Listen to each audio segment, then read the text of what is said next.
So good morning students, I am your teacher for today. So how are you feeling today? Are you feeling excited? I am also feeling great and I'm also feeling blessed seeing you all throughout this week because today we are going to learn a new interesting topic. So before we begin our discussion, I ask everybody to please stand for our prayer.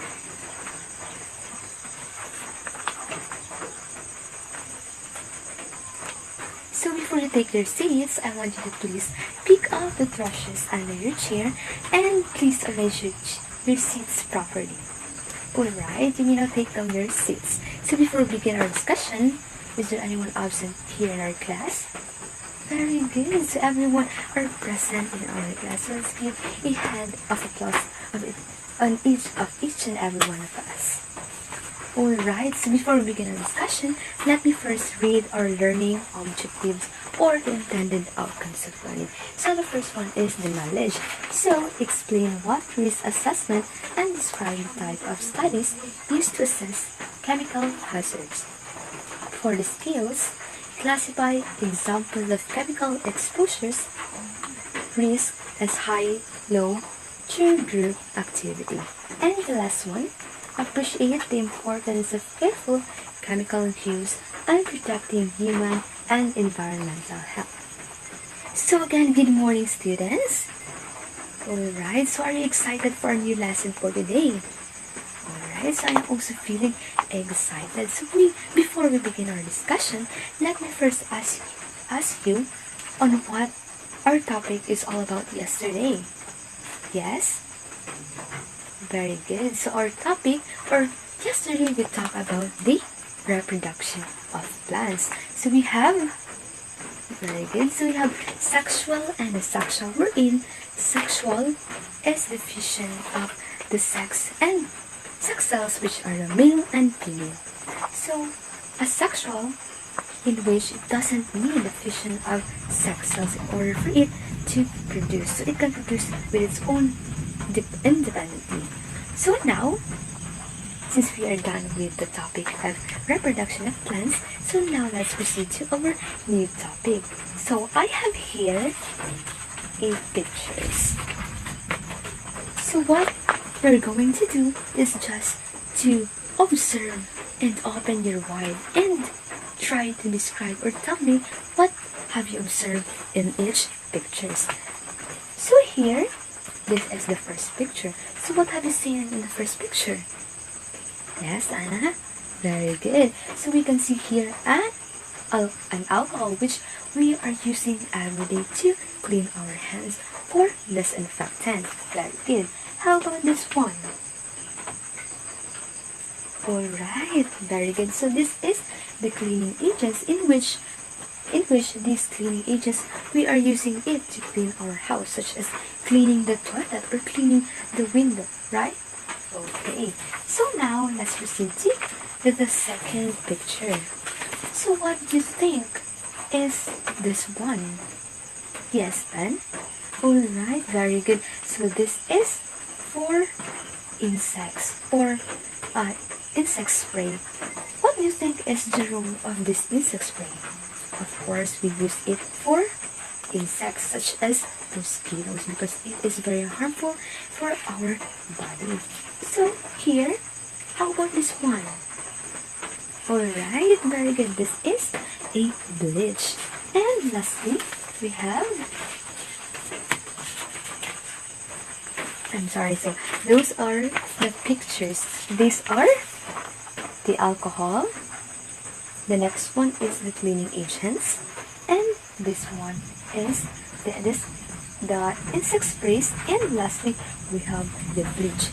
So, what did you observe with these pictures? What do you think these pictures are? Alright, very good. So, these pictures are chemicals. So all of you got correct answers. So now, since you have already observed the pictures, that we are going to go or to dig into our new next lesson. So what do you think our next lesson? Alright, very good. So let's try to see if your answer is correct. So our topic is all about assessing the dangers of chemicals. From the word danger, what do you think does it mean? Alright, the harmful benefits that these chemicals can impact to our lives or to our body. So,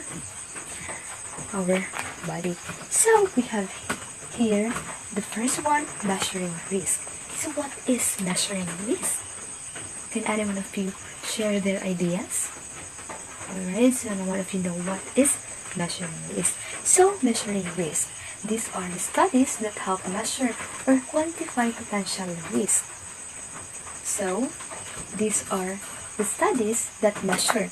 So, scientists on this type of studies, or scientists in this measuring risk, they try to measure or they try to study the chemicals before using it, before someone can use it. So I have a question for you.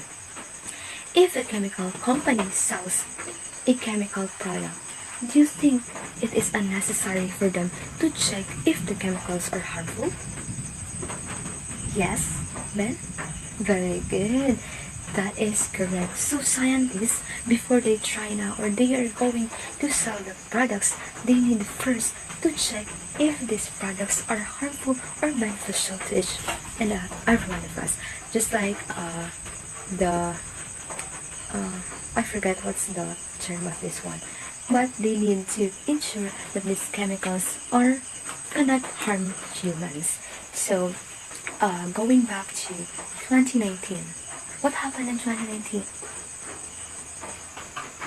Alright, so way back in 2019, of course, each and every one of us had experienced a quarantine.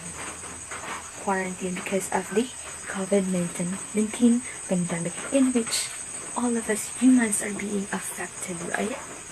Yes, all of us are being affected with the risk of the COVID-19. So during those times, scientists are trying to look for a possible vaccines to help us humans to recover from the risk that this virus might affect us. So,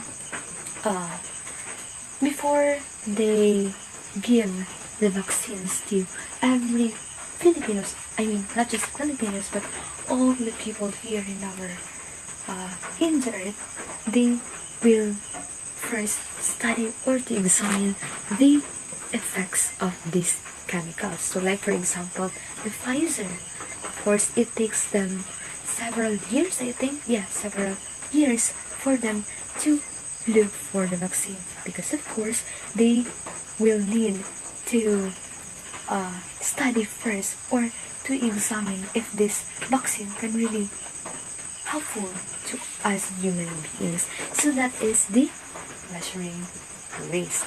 So now let's proceed to the 3 studies in which scientists use to study chemicals, such as the vaccines, vaccines and everything that consists of chemicals. So now the first one is the retrospective studies. So what is retrospective studies, Mom? So retrospective studies is the use of information from human subjects to understand how a toxin affects human health. So here in the retrospective studies, what scientists usually do is they will try to look for the human subjects. They tend to examine the person in which persons are being exposed to the chemicals from the past. So they try to ask if what chemicals is this person is being used from the past, and how it affects the health of this person. So again, retrospective study, this where scientists look for the human subjects chemical exposure from the past. So the next one, let's proceed to the prospective studies. So prospective studies, these studies focused towards the future rather than back at the past. So if we are trying to analyze these two studies, what do you think is the difference between the two? Who among you can give me the difference of these two? Okay, Maria? Very good. So, here in the retrospective, scientists are looking for other study in the future exposure of chemicals, while the perspective study is they focus towards the future.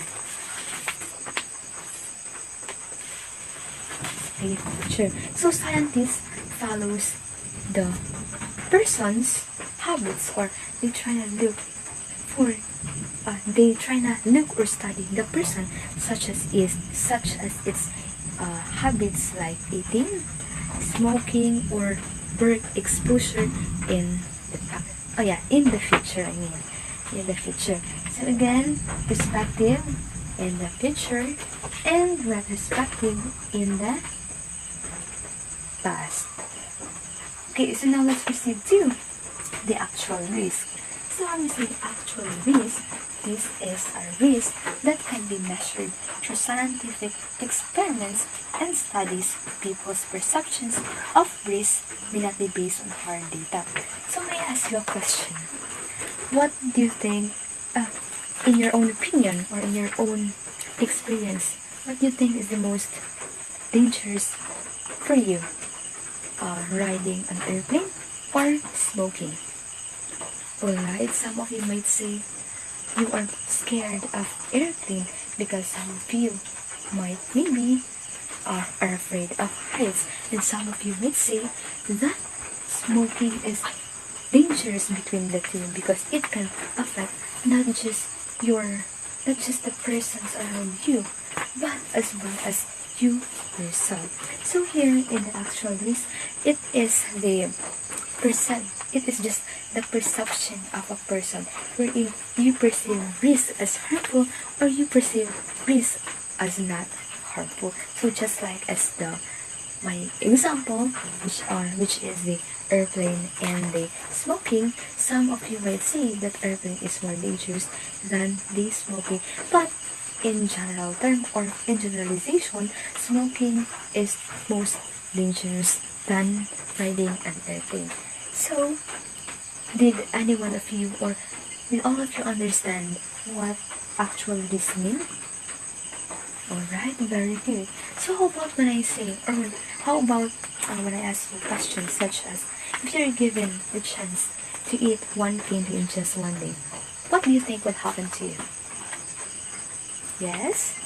Very good. Some of you may say, nothing will happen because you're just going to eat only one lollipop. And some of you might say, yes, because even one lollipop can make a syrup in your tooth, right?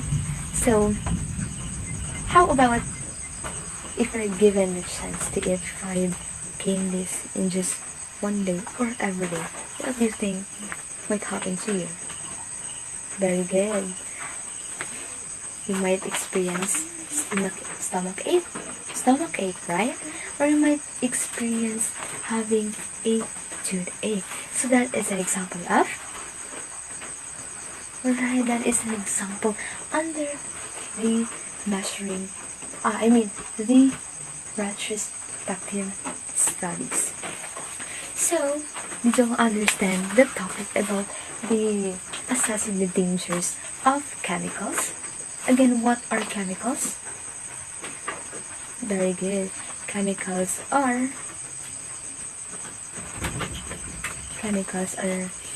not just, they are not too harmful. They are not just given as harmful benefits or impacts to each and every us, but as well as it also given as benefits, like it can be used to treat human persons diseases, like for example of chemicals such as medicines, wherein before the scientists create medicines, or before the scientists will give out, or they show us the medicine right away. They need to examine first these medicines, because what will happen if they will just give the medicine or the chemicals to us immediately without proper studies or without careful examinations of these chemicals? Alright, we don't know what will happen because we are not scientists, right? So again, what are the 3 types of studies wherein scientists use to study chemicals? Yes, 11. Very good. We have the dose-response studies. We have the retrospective studies. We have the, and last we have the respective studies. So now, since we already done with our discussion, so I will show you again the pictures and going to identify if these chemicals are harmful or beneficial to us. So again, I will show again the pictures that I have shown you a while ago. So here in the first one, it is an insect spray, right? So this is an example of chemicals. So you think this chemicals is beneficial to us? Maybe, right? Sometimes, or for some people, it is beneficial. So how about the yes, this one, the isopropylene to our health. If you try to drink this one, is it good? Alright, so it is not good to drink this one because this is used for the disinfectant, such as washing our hands when there is no soap. Soap. Yes. How about when I give you some scenarios? Can you please try to locate if this belongs to that perspective or this perspective? Okay, so a scientist studies the humans' experiences from the past of using the chemicals. What do you think this one belongs to? On which studies does it belongs to? Yes, very good. So why do you say that this belongs to the retrospective studies? Alright, because I am referring to the past. Very good. So I know that every one of you truly understand the topic because you participated well in our topic. So for your assignment, you need to list down at least 10 or 5 chemicals that you can find in your home, and then write the name of the chemicals, write the function or the use of these chemicals, and identify on which type of studies that the scientists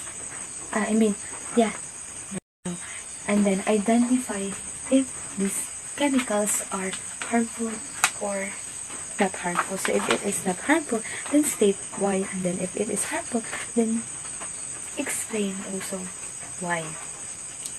So in our for generalization, we have learned the assessing the dangers of chemicals. So why do you think that we need to examine?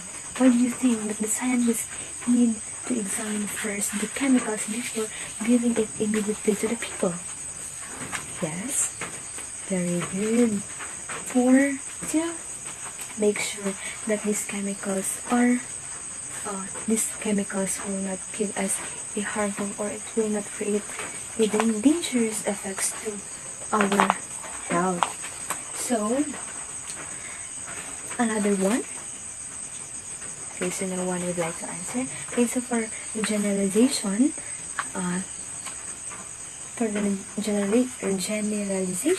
it is important to assess the dangers of the chemicals for us to be aware the the chemicals na naa sa sulod ani nga chemicals such as the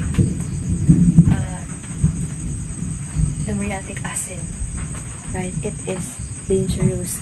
So without the proper awareness or without the proper understanding, of course, we don't know the ingredients of these chemicals, or we don't know what will happen to us if we will try to grab it or we try to use it without proper guidance. So again, that is our lesson for today. It's all about assessing the dangers of chemicals. So thank you everyone for your cooperation, and God bless you. Class is 6.